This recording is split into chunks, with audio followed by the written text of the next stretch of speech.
ఓహో! అసలు వాళ్ళిక్కడ ఎలాగా అంటే చైనీస్ వాళ్ళు? మొదటి నుంచి జైనులు ఉన్నారు కదా! ఆ! ఆ! సార్. ఇప్పుడు కాకతీయులు కూడా జైన మతాన్ని పోషించిన వాళ్ళే, జైన మతం అవలంబించిన వాళ్ళే. ఆ! రెండవ బైతరాజు కాలంలో హ్మ్. శ్రీశైలంలో ఉన్నటువంటి ఒక కాలాముఖ గురువు రామేశ్వర పండితుడి దగ్గర వీళ్ళు హ్మ్. శైవ దీక్ష తీసుకున్నారు. హ్మ్. అప్పటి నుంచి వీళ్ళ కుటుంబంలోకి శైవం వచ్చింది. హ్మ్. అందువల్లనే కాకతీయుల సంతానానికి హ్మ్. రుద్రదేవుడు, మహాదేవుడు, అవును. గణపతి దేవుడు, హ్మ్. రుద్రమాంబ, ప్రతాపరుద్రుడు హ్మ్. అనే పేర్లు శైవ సంబంధమైన పేర్లు వచ్చినాయి. హ్మ్. అట్లానే ఇప్పుడు రేచర్ల రుద్రసేన అని, హ్మ్. ఆయన కొడుకు గణపతి రెడ్డి, ఇవన్నీ కూడా శైవనామాలే కదా! హ్మ్. అంటే వీళ్ళు శైవంని ప్రధాన మతంగా స్వీకరించినారు కనుక ఈ మార్పులు వచ్చినాయి. హ్మ్. దేవాలయ నిర్మాణాల్లో కూడా ఆ పరివర్తన కనపడుతుందని నేను అనుకుంటాను. హ్మ్. అంటే వాళ్ళు మతం మారినారు కాబట్టి, మారిన మతాన్ని వాళ్ళు అంటే వాళ్ళ గురువుల చెప్పిన పద్ధతి ప్రకారంగా హ్మ్. ఈవెన్ మామూలుగా అది ఒకే శైవంలో కూడా ఇలా కల్ట్స్ ఉన్నాయి. హ్మ్. వీళ్ళు కాలాముఖాచార్యులు, ఆయన రామేశ్వర పండితుడు కాలాముఖాచార్యుడు కాబట్టి శైవంలోని కాలాముఖ ఆచారాన్ని హ్మ్. పాటించిన వాళ్ళు అని మనకు అర్థమవుతుంది. హ్మ్. ఎందుకంటే ఆ గురువుల విగ్రహాలే మనకు కోటగుళ్ళ గోడల మీద కానీ, రామప్ప గుడి గోడల మీద కానీ ఆ శైవ గురుల కనపడతాయి, విగ్రహాలు కనపడతాయి. హ్మ్. ఆ ఆచార సంప్రదాయం అంటే ఆ పద్ధతిని ఆ ఆ మత శాఖను అనుసరించినారని హ్మ్. అర్థమవుతుంది. ఇప్పుడంటే నిత్యం దర్శించుకునే భక్తులు అది అంతా ఎక్కువ దీనికి వెళ్తుంటారా సార్? యాహ్! ఆ! చాలా, చాలా మంది వెళ్తూ ఉంటారు. హ్మ్. అక్కడేందంటే ఇప్పుడు నేను చెప్పినట్టుగా ఇప్పుడు రామప్ప గుడిని పునరుద్ధరించినట్టుగాను మళ్ళీ మన హన్మకొండ వేయి స్తంభాల గుడిని పూర్తిగా పునరుద్ధరించినప్పుడు అది ఇంకా ముందున్నటువంటిది ఇంకా పూర్తి కాలేదు. హ్మ్. కానీ ఈ దేవాలయాలకు అవి బాగా తిరిగి పునరుద్ధరణ పునఃస్థాపన చేయబడినాయి కాబట్టి హ్మ్. బాగుంది. హ్మ్. ఇక్కడ కోటగుళ్ళలో ఇంకా జరగలేదు. హ్మ్. అది నేను చెప్పినాను గదా! ఆ మహామంటపమే అంత పెద్దగుంది. అవును. 48-48 హ్మ్. అడుగుల ఆ మహామంటపం పైన కప్పు వేయాలి హ్మ్. కదా! అట్లా. అది ఇప్పుడక్కడ మిగిలిపోయిన వాటిని చూడటం. హ్మ్. ఒక దగ్గర చూరు అంటాం. ప్రస్తారం అని చెప్పినా గదా! హ్మ్. అది గూడా ఏముందంటే లోపల వైపు రంగు వేసినట్టు కనపడుతుంది.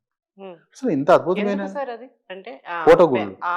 అంచు ఇప్పుడు గుడి గోడల అంచులకి ఇట్లా చూరు ఇట్లా చూరు ఉంటుంది. ఆ చెక్కిన ఆ! ఆకారమే చూరు. దాన్ని ఆ! అలా ఆ! చేశారంటారా? ఇది హ్మ్. అది రామప్పలో గూడా మనకుంటది కానీ, హ్మ్. రామప్పలో రంగులు వేసినట్టు అనిపియదు. హ్మ్. ఇక్కడ రంగు వేసినట్టు ఇదొక కనపడుతుందని. అద్భుతం అన్నమాట. ఆ! హ్మ్. అట్లా. హ్మ్. అసలు లోపల వైపున అన్ని ఇట్లా చిన్న చిన్న మొగ్గలలాగా ఉంటాయి. హ్మ్. జెరీ అంటాం అది. హ్మ్. అది అద్భుతమైనటువంటి శిల్పం. శిల్పం. ప్రతి చోట ఏ ఒక్క చిన్న ఖాళీగా వదలకుండా హ్మ్. తప్పకుండా ఏదో ఒక శిల్పం తీర్చిదిద్దబడేటువంటిది. హ్మ్. మరొక విషయం చెప్పాల్సింది ఏందంటే, హ్మ్. ఆ స్త్రీమూర్తులు ఈ అలస కన్యలుగా ఆ బ్రాకెట్ వాటిలో వేసినటువంటి శిల్పాలు, బ్రాకెట్ శిల్పాలలో హ్మ్. ఆ స్త్రీలు ఈ స్థానికమైన స్త్రీలలాగా కనపడరు. ఏంటి వీళ్ళెవరై సార్ ఉంటారు? ప్రత్యేకం? అందరూ ఏమంటారంటే, ఆ శిల్పులు హ్మ్. ఎక్కడి నుంచి వచ్చినారో, హ్మ్. ఆ ప్రాంతపు స్త్రీల శిల్పాలను వాళ్ళు ఓహో! చెక్కి ఉంటారు. ఎందుకంటే వాళ్ళకి చెక్కుంటారు. చూసి వాళ్ళ అది కనపడుతుంది అని చెప్పి. అంటే వీళ్ళు కూడా ఈ కాకతీయులు కూడా శిల్పాలు చెక్కేవాళ్ళని ఎక్కడి నుంచో అంటే తీసుకురావడం వాళ్ళ మనకు మామూలుగా వీళ్ళందరూ గూడా దాదాపుగా కర్ణాటక నుంచి వచ్చిన వాళ్ళు, వాళ్ళ కుటుంబాల వాళ్ళని చెప్తారు ఇప్పటికి కూడా. హుహుహు. ఇప్పుడు తెలంగాణలో గూడా రామడుగని ఇంకా అక్కడ ఆంధ్రలో కూడా కొన్ని చోట్ల హ్మ్. శిల్పుల కుటుంబాలున్నాయి. హ్మ్. ఆ కుటుంబాల వాళ్ళు అప్పుడు అంటే వాళ్ళు ఎక్కడ దేవాలయాల పనుంటే అక్కడికి వెళ్లి ఉండటం గదా! వెళ్తారు గనుక అప్పట్లో దేవాలయ నిర్మాణం కావాలంటే ఇప్పట్లో కావాల్సినటువంటి ఈ మిషనరీ అంత లేదు గాబట్టి వాళ్ళు హ్మ్. సంవత్సరాల తరబడి చెక్కేవాళ్ళు. హ్మ్. ఒక్కొక్క గుడి నిర్మాణానికి 20, 30 సంవత్సరాలు పట్టేది. హ్మ్. కాబట్టి ఆ కుటుంబాలు వాళ్ళ తరాలు అక్కడే గడిచిపోయాయి కాబట్టి హ్మ్. అక్కడే ఉండిపోయేవాళ్ళు. అట్లా వచ్చిన వాళ్ళను ఈ బ్రాకెట్ ఫిగర్స్ ఏవైతున్నాయో అవి చెక్కిన వాళ్ళు ఈ దక్షిణ భారతదేశ సంప్రదాయం కాదు, ఔత్తరాహులు అంటే ఉత్తరాది నుంచి వచ్చిన వాళ్ళని చెప్పి భావిస్తారు. ఆ ప్రతిబింబం అంటే హ్మ్. వాటిని ఇక్కడ కనబడుతుంది మనకు. హ్మ్. ఈ అలస కన్యల్లో కనబడుతుంది అని చెప్పుకుంటారు. సార్ ఇప్పుడు వాళ్ళు అక్కడి నుంచి వచ్చి ఈ శిల్పాలు చెక్కారన్నారు. హ్మ్. అంటే అప్పుడు మనకిక్కడ పాలించే వాళ్ళు ఎలా ఒప్పుకుంటారు సార్? వాళ్ళ సాంప్రదాయాలను ఇక్కడ చూపించేటప్పుడు? అట్లా కాదమ్మా. హ్మ్. శిల్పులకు ఏ ఏ భేదం లేదు. హ్మ్. శిల్పి ఎటువంటి వాడంటే హ్మ్. తనకు అప్పజెప్పిన పని. ఆయన పూర్తి బౌద్ధం చేయాలి. చెప్పినప్పుడు బౌద్ధుడే. ఆ! జైనం విగ్రహం చెక్కితే జైనుడే. హ్మ్. వైష్ణవ విగ్రహం అయితే వైష్ణవుడే. హ్మ్. శైవం అయితే శైవుడే. హ్మ్. ప్రతి శిల్పానికి కూడా హ్మ్.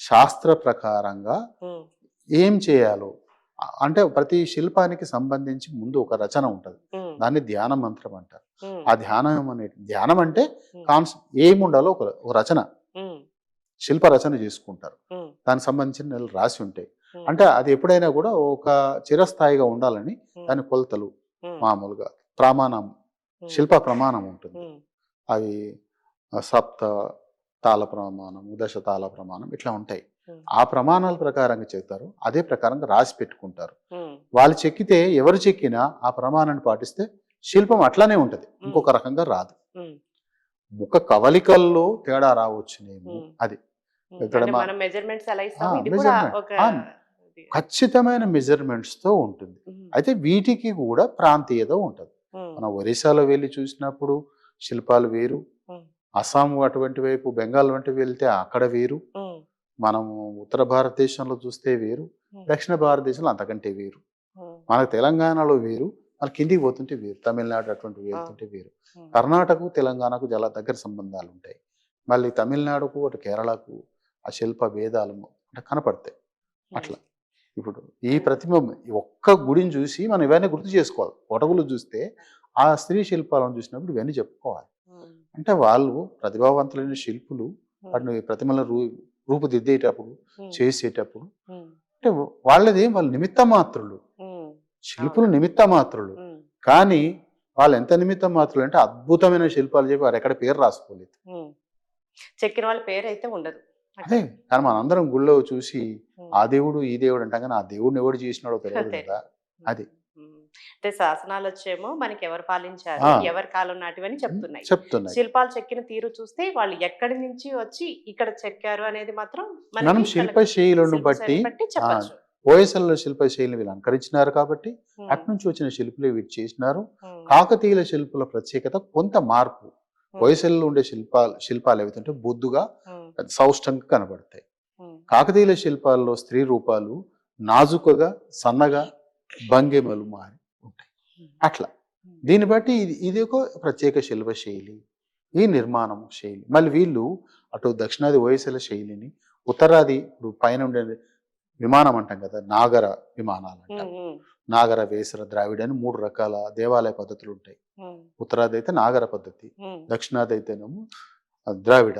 ఉమ్, ఈ రెండింటిని కలగలుపు వేసర అంటాం. ఉమ్, ఇవి ఇంకా కదంబ శైలిని, ఇంకో మరొక శైలి ఇట్లా ఉన్నాయి. వాటిలోనే భాగాలుగా వీళ్ళు ఆ విమానాలు ఒకటి, అటు పీఠాలు ఒకటి, శిల్పాలు ఒకటి, ఇన్ని రకాలుగా ఉన్నాయి.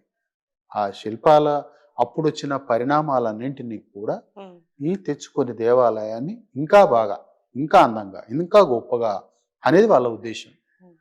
ఒక గొప్ప స్థపతి దేవాలయాన్ని రూపకల్పన చేసి అట్లా ఏ శిల్పం ఎక్కడ ఎట్లా ఏ విధంగా అన్నీ ఉండాలి వాళ్ళు చేస్తారు.